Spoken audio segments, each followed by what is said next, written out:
Hey guys.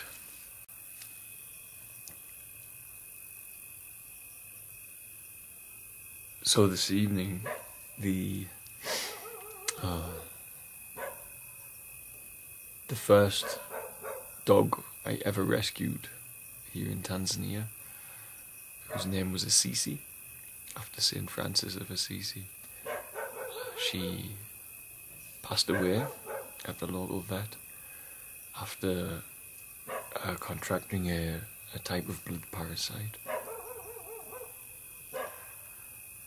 And she was the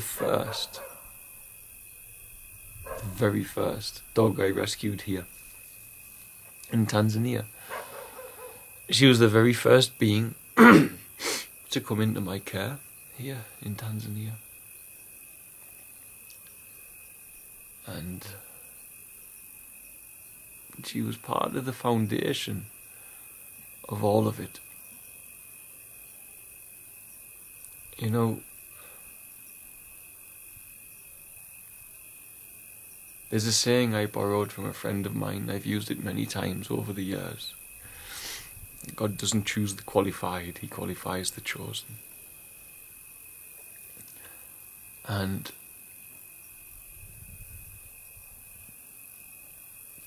God gave me many children to look after of the four-legged variety before He started sending me human children.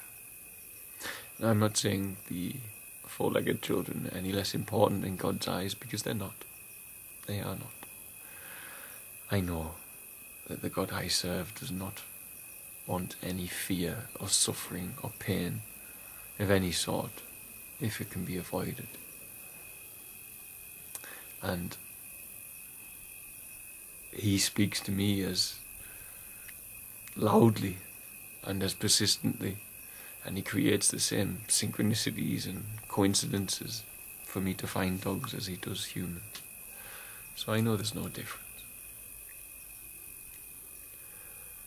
But they require a little less care, because during the day they can run off and play, whereas a human child requires a bit more developmental focus from you.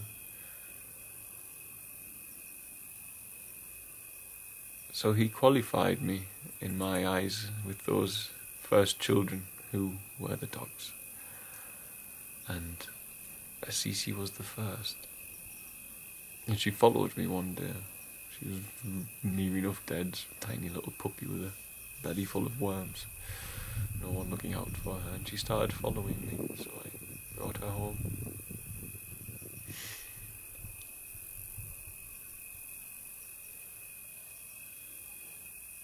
And then, after a year, I was still helping children to get into school and get out of child labour and such. But I didn't have any children here with me. And after a few years and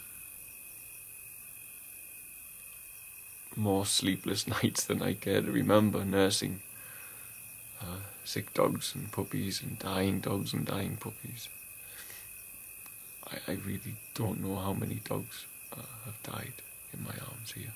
I honestly do not know how many. I'm guessing it's not like rescuing back in the West. It's pretty full on. You don't get many through the early stages of their life due to different diseases and such. And I guess God watched me, and after many years of doing my best and losing many dear little friends that I loved just as much as the last and the next, then He started sending me human children. So Dominic being the first, which was indeed all of the ball game. But no less effort in my eyes. Somehow it's just, I think the frequency of the dogs dying is just crushing. I'll be honest with you, I'm sick. I'm sick of people, two-legged and four, that I love dying. It's really wearing me out. I know. You see, I've had children that I love dying in my arms. I've had dogs that I love dying in my arms. This is exhausting. It's not like I have any doubt that they are gone forever or anything like this, because I don't. It's purely a selfish thing. It's a selfish thing because I don't want them to be gone because I miss them. This is the terrible relationship we've been raised with regarding death in the West. You know, if we honestly know that there's a better place beyond this one, we'd celebrate it. Now, I know there's a better place beyond this one.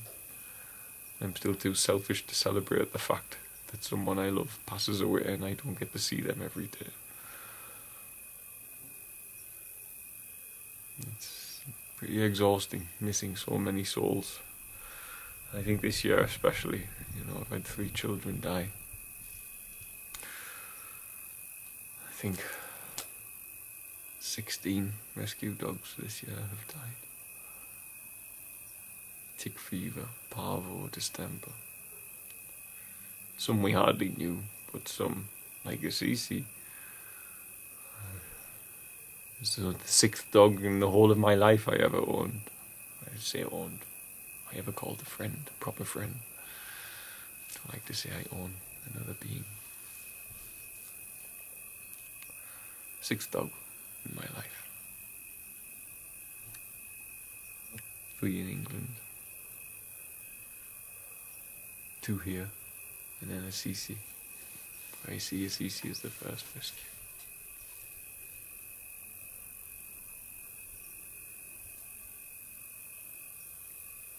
I love her a great deal. Love doesn't shift and change and alter. Love is love. Whether you love a dog, or you love a child, or you love a man or a woman, it's still love. It still breaks your heart when they go.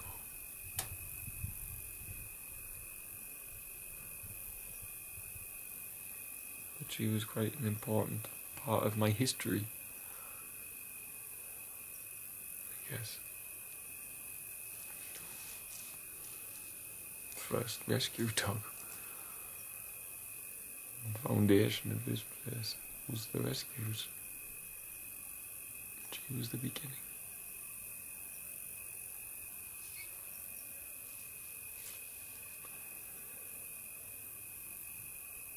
I'm a learned enough man, and I have enough spiritual practice to know and understand death. I have no fear of it whatsoever. I have no fear of what comes afterwards whatsoever. I have no fear that my loved ones, or whatever, dogs and whoever their loved ones might be, disappear. That's not the case, because I've had communications from the other side, from human and animal.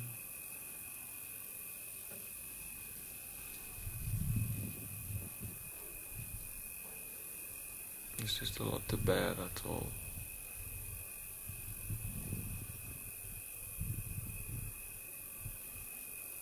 And when God gives you a gift of an open heart and filling you with a lot of love, a lot of heartache comes with it. It's a lot to bear. This year especially, I've had enough. I hope that's the last goodbye I have to say, to be honest. Just having a little vent at you all.